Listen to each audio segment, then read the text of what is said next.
Segula of the day is going to be that a person has to be very meticulous in saying Amen. There are three different types of Amens that are not good. One is if a person answers Amen too late after the bracha. One is if a person answers Amen too early before the bracha is finished. And one is if a person says Amen and he either doesn't know what it's really the way Rashi and Tosfot understand it in Masechet Brachot Daf Mem Zayin. He doesn't know what exactly the bracha was. So the Amen doesn't belong to a specific bracha when he said the Amen. That's known as an Amen Yetoma, an orphaned Amen.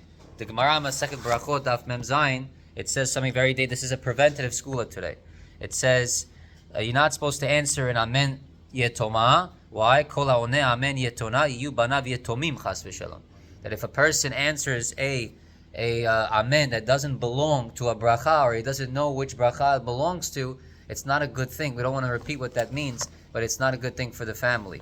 So therefore we have to be careful. But that's a good segue to the halachot that we're learning when it comes to Birchot Hatorah. I left it over there. The question in Birchot Hatorah is as follows: how many brachot is Birchot Hatorah? Is it 2 brachot or is it 3 brachot? So this all goes according to our nusach. Do we say Ve'ha'arevna Hashem Elokeinu? Or like some sidurim we see even today in our day, some sidurim say Ha'arevna. So if it's Ve'ha'arevna, that means what? That means it's a conjunction, right? The word and is a conjunction and it connects. Baruch atah Hashem Ve'ha'arevna is one bracha, and the other part, Baruch atah Hashem B'harbanu, is the second bracha. However, the Rambam learns that it's actually 3 brachot. The Rambam learns it's 3 brachot, and actually more opinions hold that it's 3 brachot than it's 2 brachot. However, why does that make a difference? Because what if I want to answer Amen? Where do I answer Amen? If it's 2 brachot, I want to know where to answer Amen. If it's 3 brachot, I want to know where to answer Amen too. So those that hold it's 3 brachot, where do I answer Amen? Right before Ve'ha'arevna would be that Amen. Baruch atah Hashem Elokeinu melech haolam asher kedeshanu b'mitzvah v'tzivanu al divrei, or if you're Ashkenazi, la'asok b'divrei Torah. Amen. Ve'ha'arevna Hashem Elokeinu et divrei, like the V'hi Ratzon that we do in Tefillah, right? Now it's brought down.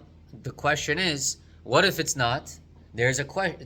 Just like we have safek brachot le'akel, we also have safek Amen Yetoma, or machmir, which means that if it's a question, if it's an Amen Yetoma, we saw how bad it is in the Gemara to say an orphaned Amen.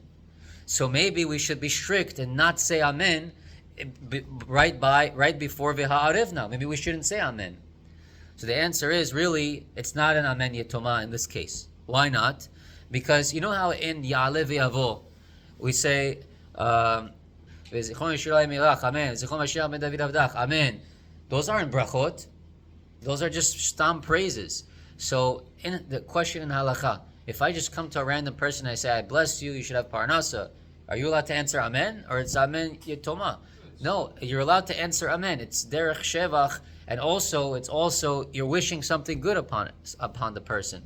So in the bracha of Ve'ha'arevna, that part, Baruch atah Hashem Amlamed Torah le'amo Yisrael, it's nothing bad over there. There's nothing that you shouldn't say Amen to. So maybe it's not considered an Amen that's like for a bracha, but it is considered an Amen that's you're agreeing to what's being said over there. Amen ken yiratzon, even in such a way. So for that reason, if a person wants to say 3 Amens in this bracha, he has on what to rely, and it's not considered an Amen Yetoma.